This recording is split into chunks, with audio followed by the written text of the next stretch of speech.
good morning, good afternoon, and good evening, depending on when you are actually listening to this webinar.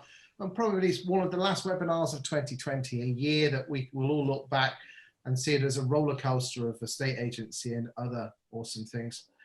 I wish you all well and a great Christmas coming in. But the purpose of today's webinar, organised by the ICG, is to bring some estate agents as well as some PropTech people together to talk about the hot topics that most estate agents are worried about, and that is sales progression delays. At the end of the day, the stamp duty issues have really highlighted the potential archaic sales progression system that we have in the UK. And today we're going to be talking about practical things that real life estate agents are doing to get those things through. Some of the tips that we're going to be talking about today probably won't be able to affect any sales that are going through now, but at the end of the day, if you can sort your house out, if we are ever presented with a situation again, you can get the sales through quicker, because it has been proved that quicker you can get the sales through, not only do you get your money quicker, but also you get, there's a greater chance of the sale actually staying in bed. So today we are joined by the absolutely wonderful Katie Griffin, who is an estate agent in the Southwest, former national president of the National Association of Estate Agents, and all-round top lady. We are also joined by Lee Wainwright, who is the boss man of Focal Agent, and basically he sorts all the EPCs out and all of the ancillary stuff like photographs and things for quite a number of quite a few, probably, I don't know the exact numbers, and Lee I'm sure will tell us, but it must be a good quarter, if not 50% of UK estate agents. We're joined by Abigail Gray, who is an estate agent from Wembley, who runs her own estate agency and is not afraid of speaking her mind, so we'll be coming to Abigail a little bit later. We've got the wonderful Ed Mead, who used to run Douglas & Gordon estate agency chain in London, and now he's the boss man of Viewbear. He does an awful lot of viewings. We're joined by Richard Megson of ASAP Sales Progression. Did I get that one right, Richard? Did I get it right? You ruined it because you're on mute. Good stuff. I'll tell you what, next time, I think next, I've been taking 16 weeks to get that right. We're joined by Matt Gilpin, who is the boss man of Spriff, basically property data firm. Do check them out. They're absolutely fantastic. I'm sure we'll come to him and talk about how property data can get your sales through quicker. We're joined by Kirsty Hodgson, who is a wonderful estate agent in the Northeast, who set up under her own banner about 6-9 months ago, and is absolutely flying, star lady. We're joined by Bradley Keyser, who is from SMS Speedway. He's fantastic in estate agency communications. And I think that is about, and you've got me as well, unfortunately. So the big question that we've got to ask ourselves is the sales progression delays. Is there an inherent problem with the system? So we're going to go to the man whose basically life is all about sales progression, and that's Richard Megson. So Richard, what's happening at the moment? Is it a lack of capacity? Is it the conveyancer's fault? Is it the mortgage companies? Is it local searches? As we say on the Watkins sofa, talk to me.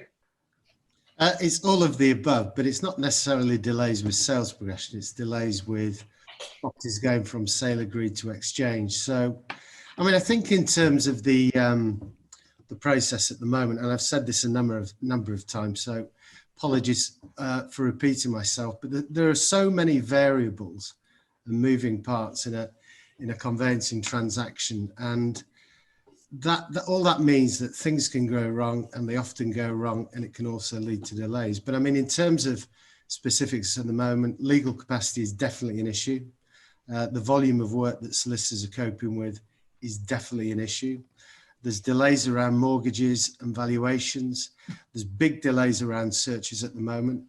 So it's a bit of a perfect storm, and it is leading to lots of delays and lots of pressure on people on this webinar who run estate agency businesses. I don't think it's all doom and gloom. We're certainly seeing an improvement in transaction times. They're not back to where they were pre-COVID. But I think the pressure on agents to manage their pipelines, manage clients' expectations is fairly large. And I read a comment today, I can't remember where it was.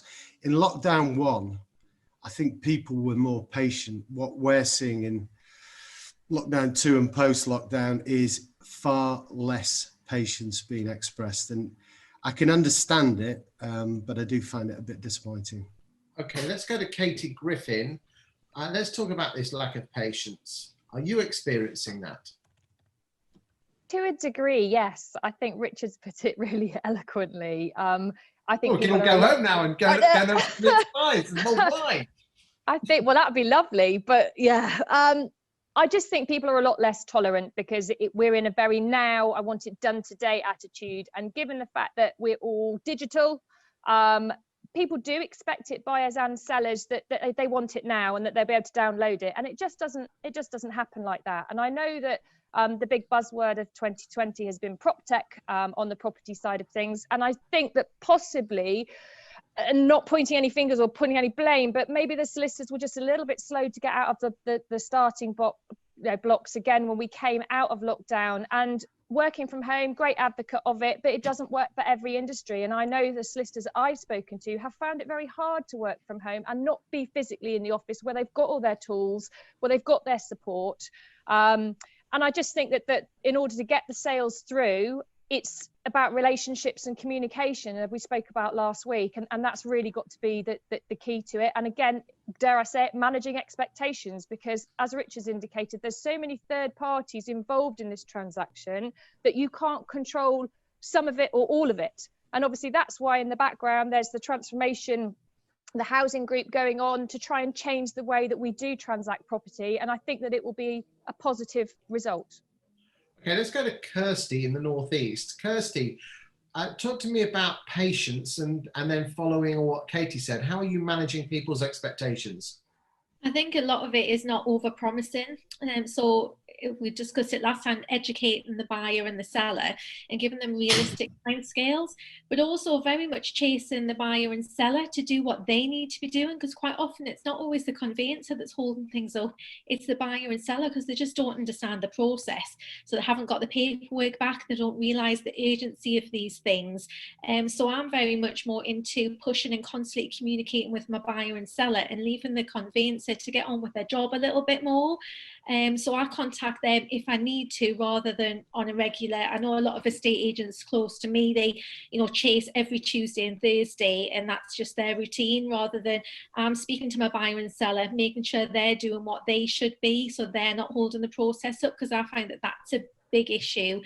So it's not really about patience, it's about, I think, just educating and making sure they're doing what they should be, and therefore they understand the process a little bit more, and they're educated to know that these things just take time. Okay, let's go to Bradley. What have you got to say on the matter? Just picking up from what Kirsty was saying there, actually, is that if you have good, efficient communication between all the parties, you can remove a lot of the bottlenecks, but also manage that expectations, give people the sense that things are happening, because if they don't hear from you for a while, then that's where that impatience comes along. And if you preload some of the stuff that will be needed downstream, like get your identity verification in place, get your data packs in place, the stuff that your mortgages, your solicitors, your various your conveyancers, all of those people further down the train, if you can get all of that done up front to make it more efficient, so that you're not bottlenecking on that acquisition when the time comes, and then you have efficient communication between everyone, that helps tremendously. And in particular, because we're working from home, solicitors are working from home, they do have access to the tools, as has been mentioned by Katie earlier. By making it easier for them to have access to that documentation through the use of your CRM, your PropTech, and the various solutions that are available, you actually are unblocking them at a time when they might otherwise have been blocked. So communication, preloading, get your stuff done up front, and automate your workflow. Okay, let's go to Ed Mead. I'm still slightly staggered that we're having this conversation still 40 years after I first started doing this. It's exactly the same. The fact that it takes about 3 times as long to do it as it did in 1979 is completely inexcusable as far as I can see. But what always amazes me is the way nobody ever talks about auctions. I mean, when you go to an auction, I know that that's a process that they've got they've had plenty of time to streamline it, and supposedly it's being sold at a lesser price. But the technology that goes into auctions simply revolves around having a data room which is available in the residential space. With I know that there are various people out there doing it, Pitvault, some of these other people who are doing it, from auction companies doing it for the private treaty market.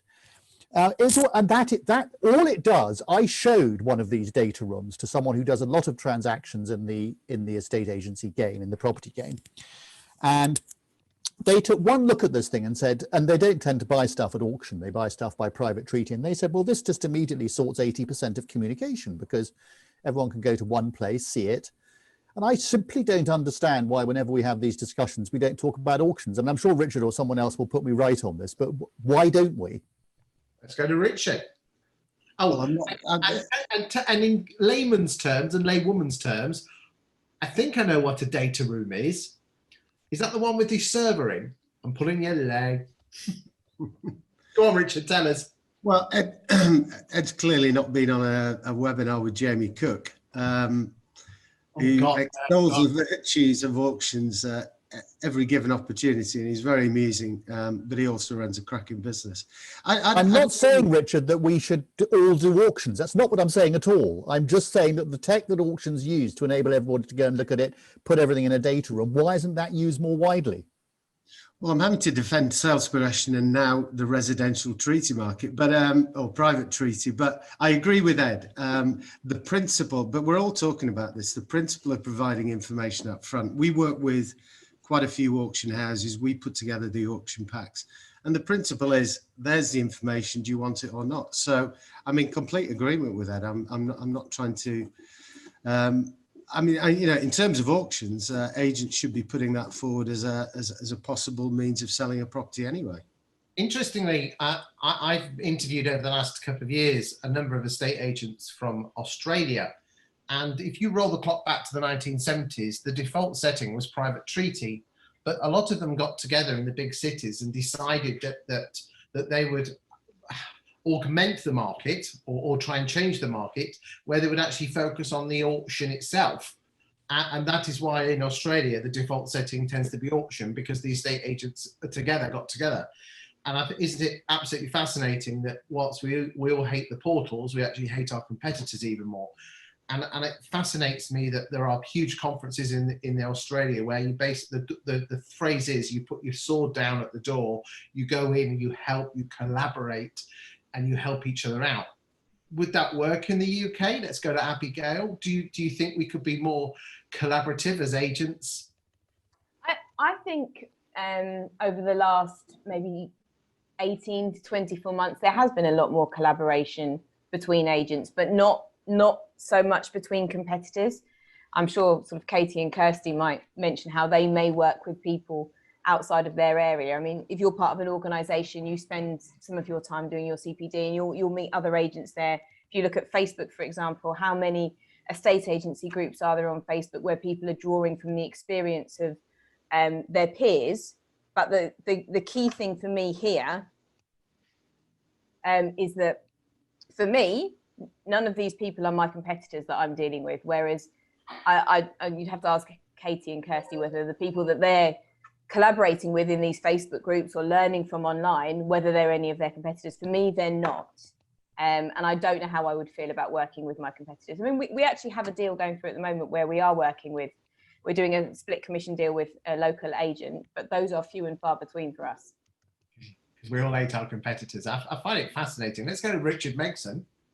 Yeah, listen, I've been on a few times, but very quickly, if Jamie Cook was here, what he'd probably say is the rate of growth of auctions is accelerating.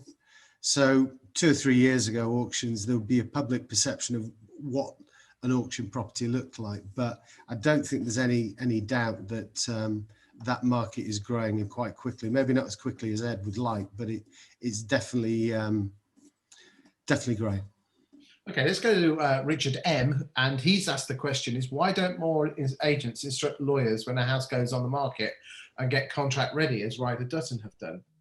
Anyone got any thoughts on that one? Let's go to Abigail. So in my experience, where those sellers don't want to do that, it's got to make you ask the question, are they actually serious about selling their house? The point is, they don't want to incur any cost. One of the reasons why they're probably using maybe a traditional agent rather than somebody online. One reason where they don't have to pay up front.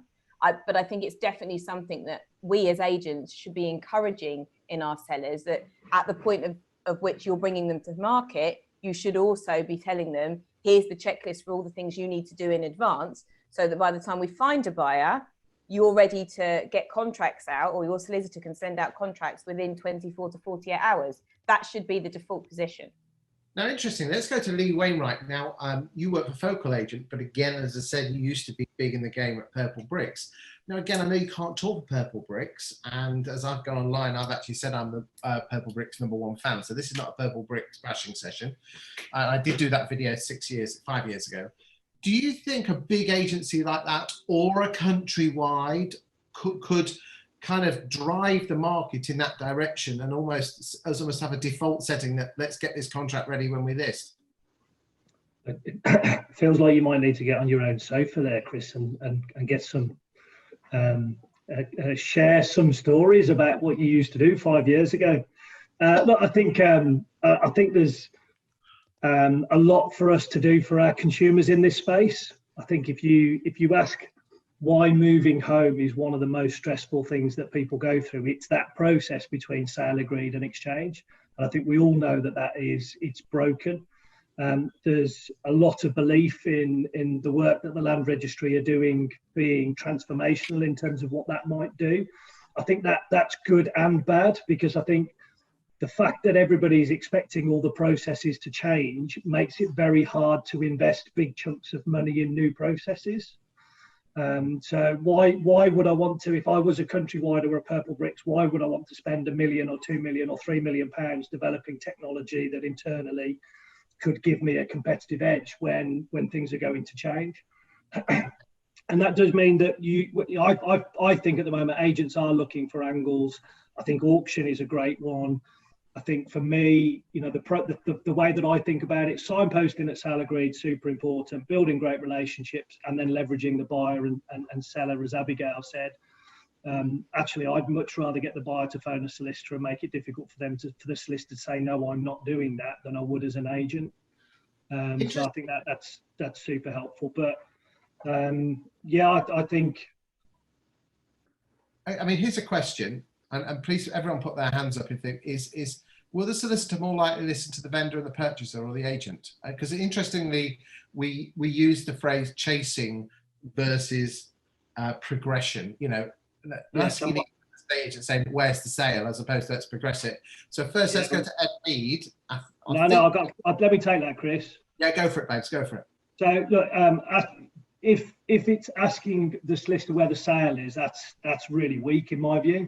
Actually, we should understand where the sale is. We should know what should be coming at this point in time, and asking the solicitor if they've had, or if they've sent, or if they've done, that's super important. But then using the leverage that their paying customer has to say, well, hang on a minute, you said this would be done, or the position that we're in today means that this needs to be done faster. How can we do that faster? Yeah, you've got to use the paying customer at that point in time, is my view. Okay, I'd like to go to Ed and then Katie afterwards. Yeah, I mean, I don't know whether much has changed in the 5 years since I actually stopped being an estate agent, but the idea that a solicitor would spend any time talking to an estate agent as opposed to their paying customers is a joke. Solicitors just look at estate agents and think, well, they're getting paid anyway. I mean, I know it's a really old and it's a very easy it's a very easy thing to say, because you think that they're all the same. They're not solicitors, but the idea that they're going to spend time listening to an estate agent, it just doesn't happen. I mean, sorry, that's all I got to say. I'd be fascinated to hear whether things have changed, whether solicitors are still mostly the same. Okay, let's go live to the southwest with Katie. Very good comment, Ed. The majority have stayed the same. The others that are happy to build relationships with estate agents have prospered, I would say. I think the issue that we have here, though, is that people don't move house very often. I think that this latest stats, isn't it, is once in every 17 years on average, and therefore they don't, the man and woman on the street, they don't understand the process. And that's really back to the estate agent at the outset, because often we're the first people that get called in to educate those sellers and the buyers so they do understand the process. We use an property information questionnaire, and it can shave 3 to 4 weeks off the actual sale process. What buyers and sellers don't understand is what searches, if they're cash, why can't they do the deal by Christmas? And that, I think, is back to the agent to educate them hand in hand then with the solicitor once the deal is agreed. Okay, but here's the issue here is that we're sending the pretty boys and the pretty girl valuers out, who all they care about is getting the listing at any cost. Do you think that, no, it's true. We know, well, 6 in 10 houses sell with the second agent because the valuer overvalues and overpromises. And again, that I think is a big thing in the industry. And this is not what the purpose of this webinar is. But again, the sort of person who's a great valuer is not will not put anything in their way to lose the listing and asking the difficult questions. It comes down to, do you think we're very too transactional in our approach, especially the valuers, and we should be more of a collaborative approach or a trusted advisor approach? Who needs to be collaborative, Chris, when you've got Sprift and outfits like that provide all the documentation, well, an awful lot of the documentation you need up front? There goes. Well, that is changing the subject, but this is a great segue to go straight to our friend Matt Gilfin in Sprift. Okay, how can property data help estate agents get their sales? Well, I think firstly I would say, and I know he said a fair bit already this afternoon, all of which very valid. But I think something that Richard said very early on is that I don't think there's one kind of magical solution or one thing that's going to sort this out. But obviously, you know, we do see property data, or certainly upfront information, being a part of that. But like with any kind of data or any information, there's a kind of a so what with it, and it's kind of what you do with that. And yeah, it hasn't always been the case that agents have had access to the information. A lot of the information that then it was left to the solicitors to get together. And I think part of what we're seeing at the moment is, because we are now engaging with conveyancers as well as estate agents, so we're kind of hearing sort of the other side of the story, if you like. And I think but getting agents to actually be more the agents are more proactive in sharing the information than conveyancers are, because conveyancers historically gather this information together and then just this big download on everybody of that information. And whereas estate agents are actually, I think they've grasped transparency a lot better than conveyancers have, and therefore they're sharing. They're a lot happier now to share information up front.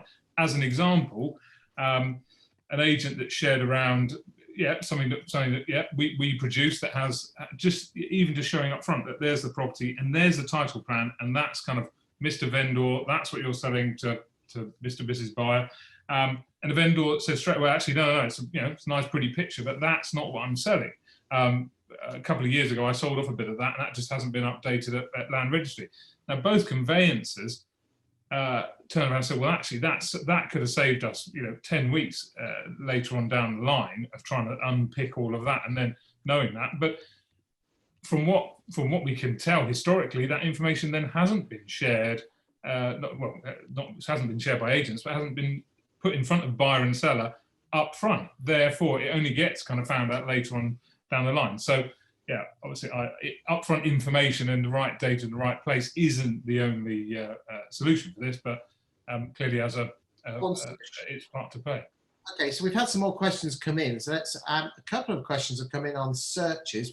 Johnny Lane from William H. Brown has asked about searches, and also Amar from Prestige and Village has asked whether the cyber attack on Hackney Town Hall, which has resulted in them not being able to do land searches. Richard, is there any weekly or monthly league table of how long each local authority is taking with searches? Because, the power of the public could actually say, you could actually say to your local council, well, why are you so SH1T? Is there such a thing? We've got information internally from our search provider that's probably about the biggest in the market, but it's not it's not necessarily information I'd share, but it is, I wouldn't call it a league table of shame, but certainly the top 5 or 10, we get it on a weekly basis, and it's, some of the turnaround stats are eye-watering.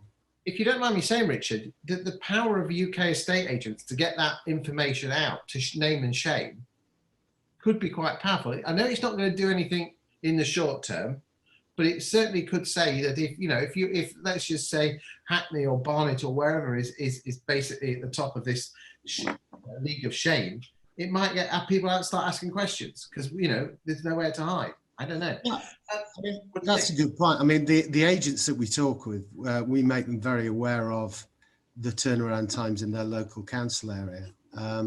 But from a practical point of view, if you've got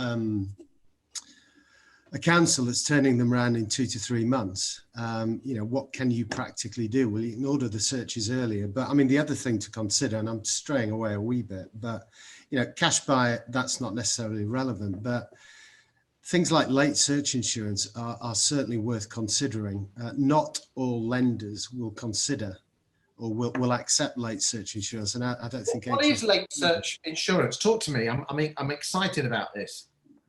It's not that exciting, but basically, it flicks my switch. Look, I didn't know. Did anyone else know about this late search insurance? Anyone? Yes, indemnities have been used for years for this sort of thing. It's perfectly commonplace. Okay. I mean, all it means is if a search is not going to arrive, the solicitor can speak to the lender to see if they'll accept late search insurance. Some do, some don't. But if they do, so when you're taking out a mortgage, I mean, I live in North Yorkshire, Harrogate. I mean, they're taking 2 to 3 months. So if anybody genuinely wants to beat the stamp duty deadline, which is at the moment pretty unlikely, but it's always worth speaking to your lender or your mortgage broker to say, just out of interest, do they accept? Okay, so again, this is really exciting me. And again, thank you, Ed, for translating it into indemnity insurance, because when I were an estate agent, but how do they get hold of this? Do they go through their own solicitor? Do estate agents mention it to the vendor? I mean, Abigail, Katie, Kirsty, were you aware of this? You were, I'm so out the loop here. Okay. Yeah, it's solicitors. The solicitors have access to it, and they'll get an insurance quote for the indemnity, and it'll be passed to make sure that parties accept it. So. But what does that cover again? So that doesn't allow us to exchange and complete, but if there's anything nasty, they pay for. Is that how it works? Okay, Ed, go for it. I mean, basically, like insurance, you can insure against anything. But what I wanted to ask Richard is whether personal searches are used. I know some lenders won't allow personal searches either, but are personal searches used more and more? I would assume in the COVID environment that searches are personal searches are more limited, but they're still possible, aren't they? You pay an extra 100 quid and send someone along to go and do it. I think they're now called regulated local or something like that. But I mean, the majority of lenders now accept personal searches. So for that, basically you get local authority search information direct from the council, or you can get it through a personal search company. And most lenders now accept that. The difference is, if in terms of indemnity, if you can't get the information, is that the solicitor can apply for insurance, and it's a question of whether the lender will accept it or not. But that information is freely available. The Council of Mortgage Lenders have got a handbook, and you just go down each lender and it will tell you whether they accept it or not. But a personal search, Richard, if someone turns up to do a personal search, they can do that immediately, can't they? You just got to pay for it. Yeah, but the big issue at the moment, and it affected me, but I mean, the big issue at the moment is basically a personal search agent needs to go into the council to interrogate the information. And because of COVID, what the council is saying, they've either closed their doors to these people, or they've basically said you can have a limited number of appointments every week, every month.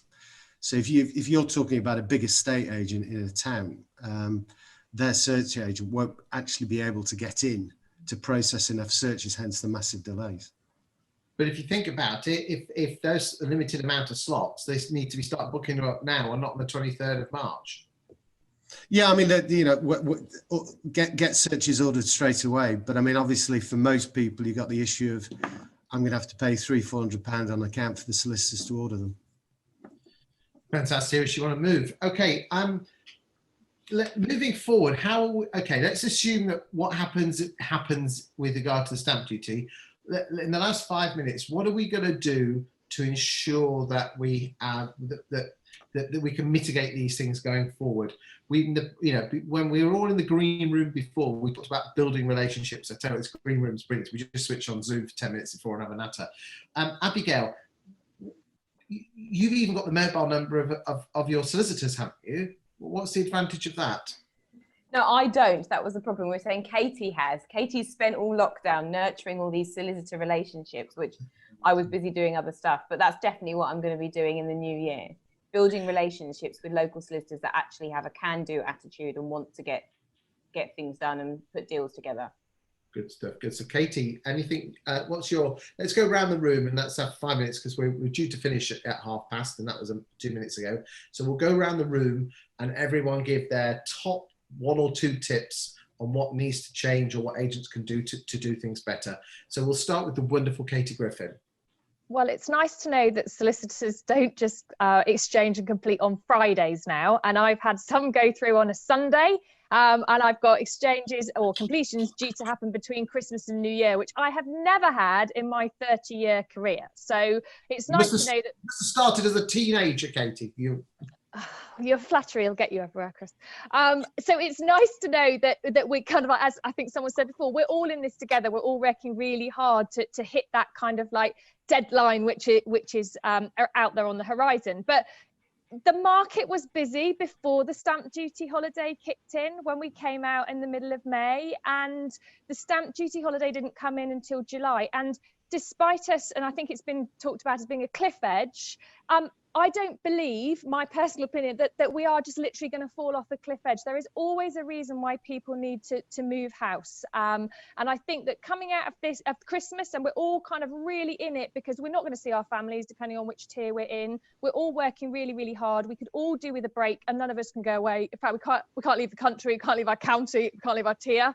And it's really tough for everybody. So the market is still going to keep going. It's kept going before when we've had stamp duty holidays. And I think even, it's consolidating what people want. It's the lifestyle for those buyers. And I don't think that having the stamp duty holiday is going to be big crashes with prices or lack of properties coming to the market. I think I've got 10 ready to go for Boxing Day, and we know that they will not hit the stamp duty deadline. I mean, my stats, it's 121 days from agreeing a sale to actually or completing, and that means there's no way now any sale we will even get through the deadline. And so obviously we're just having to manage expectations, more information in the memorandum of sale to say that this deal has been put together on the basis that it's unlikely to hit the stamp duty deadline and it won't affect the transaction. Good stuff. Let's go to Bradley. Well, it's all about efficiency, isn't it? Automate your workflow and your communications, focus on keeping everyone updated, get that information up front so there's no bottlenecks further down when it's required, and put out that education and that information to the clients so they know what's happening, they can get their ducks in a row, they can speak to the right people, and they can be efficient as well. Good stuff. Let's go to Kirsty in the Northeast. I think it's a lot of it's about working together as a team, not pointing the finger of blame, all working together as one big team and communicating between each other and just being understanding that it's difficult times. It's difficult for conveyancers as well. It's easy for us estate agents to blame them, but a lot of them around here are smaller companies, that are having to isolate their work from home whilst homeschooling children. It's not easy for us all, and it's just working together and communicating and everybody doing their very best. Good stuff. Let's go to the king of data himself, Matt Gilpin from Sprift. Thank you, Chris. So I think that I don't know quite why this is the case, but it does seem that estate agents talk a lot more openly about digital transformation. They embrace technology, from what I see, a lot easier than solicitors and sort of the conveyancing sector. So I think that, so once this is kind of all got out of the way, and this is not to replace what's been spoken about developing and creating relationships, but as part of that relationship, say, well, in the future, maybe look, this is some of the tech kit we have access to. How about you guys? You know, what are you looking at? And just kind of maybe a conversation around tech being the enabler, not replacing relationships, but just kind of, helping the job get done better. Because I do see that, I think agents probably have access to a lot more, but embrace it a lot more than conveyancers seem to. Okay, let's go to the amazing and awesome Lee Wainwright. Lee, what's your, you've been there, done it. You are Mr. Estate Agency in the UK. What's your advice and opinion for the people out there? Amplify and document the emotion. Yeah, and at all stages, because for me, those deals that are going to fall through at the end of March won't fall through if they're, if you understand the emotion that's behind the reason for the move. You've got to take away the pound sign, support your customers to be able to go through a pretty stressful but life-changing emotional move. And as Katie just said, those 10 people that have putting their house up for sale on Boxing Day, they're not putting it up for sale to save a few quid. They're putting it up for sale because they're going to make a life-changing move for their family. I think you're absolutely right. We've got to remember that our job is to move someone from one chapter of their life and the other. And as we've said before, the thing here is to communicate, work out their reason for moving, and make sure that it's not a surprise on the 23rd of March that they're not going to move a week later. Amplify and document the emotion, Chris. Yeah, that is a cracking line, and I'm going to take that one down. Thank you. I'm borrowing off that one off here. Okay, good stuff. Abigail from Wembley. So for me, it's about educate, educate, educate. I think unfortunately too many people don't understand the process, and that could be buyers, sellers. It could even be junior members of your team who aren't always asking the right questions. So they need better education and training. And it can also be junior members of the legal team that are working on it. Again, a lot of the conveyancing work can get sent to a paralegal or an administrator, and they might not know actually what that process entails. So everybody needs to be better educated. Everyone needs to understand the process. And once people understand the process, they'll understand the benefits of doing things at the start. Excellent. Before I go on to Ed, please do check out the ICG YouTube channel, because we had a very similar discussion last week, and we came up with a scenario where some agents are actually having what we call deal rooms, where all the solicitors and all the buyer and sellers go into one Zoom call and sort things out. And actually you'll be amazed where all that bluster and effing and blinding, and if I don't get in, all goes away. So do check that video out, because it just blew my mind. In fact, it was as high as the search insurance, which just blew my mind as well. Okay, let's go to Ed Mead, king of Viewer. Well, I think you mentioned, or we talked earlier about auctions and put it in there. I don't necessarily think auctions are going to take over, but the tech that they've developed, when you've got people like David Sanderman, who runs something called the Essential Information Group, who's provided over 500,000 data rooms with 30 million documents going through it in the last 20 years. He's launched something for the private treaty market. As I mentioned earlier, this thing called a PIP vault. I can't understand why people don't use that sort of tech. Platform agnostic, simple communication tools where buyer, seller, or more importantly, seller, the agent and their solicitor can put everything in one place. It can be seen by anybody, details put on people's websites, so they can just go in and look at all the documentation before they even think about buying it. That's got to make sense. We need to get him in the ICG. Okay, let's get a final word to Richard Begson from ASAP, Sales Progression. There you go, twice in one session. Twice in 40 minutes, Chris. Wow.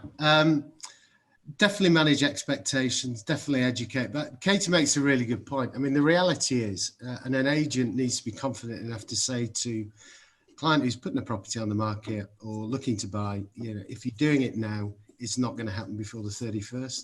So the reality is, an agent, in terms of their pipeline, segment it. And they'll only now be moving forward a certain percentage, they're going to be chasing the 31st. So, understand clients' expectations, manage them, red flags, and be honest enough to say, it's got a chance, but it might not happen. Cases in your pipeline are not all equal. Those moving forward, new sales, they're not going to hit that deadline. Boys and girls, as we've said in this webinar, we've had stamp duty rules change before. We've had, in fact, there's some of us in this room can remember when dual Miras was removed in the late 80s. Some of us with greying hair. The market will go on. You just got to keep together what you can keep together. communicate, make sure, document emotions. I love that, Lee. I'm having that one off. That is the quote of the day. We've talked about wonderful things like the insurance that you can have on late searches, which again, sublime. And do check out the YouTube channel where the ICG YouTube channel, but hopefully we can put a link in it when this goes live, where you can go and check out the previous section where we talked about deal rooms, getting everyone together, and it is absolutely amazing. 2020 has been a challenging year for all of us, both on our families and on our business. And let's be honest, when we were looking at the 23rd of March, we weren't sure what the hell was going to happen in the estate agency. Our job in 2021 is going to be getting these sales through, but it's going to be a tough year in 2021, the rest of it. And I think the magic thing is that you as estate agents need to work smarter, harder, and not only survive, but thrive. Check out the ICG for checking for PropTech solutions where they're personally selected. I don't get any commission from the ICG. It's just that I'm glad to be part of the organisation that can help and guide estate agents in great PropTech that can come together and help you in your business do the sexy bits, which is dealing with people, and the PropTech in the background can take on all the heavy lifting and all the boring stuff. Wish you all a happy Christmas. I'd like everyone in the webinar to wish happy Christmas, wave, and we'll say goodbye, and we'll see you in 2021. Thank you for your time. Merry Christmas, everyone. A happy New Year.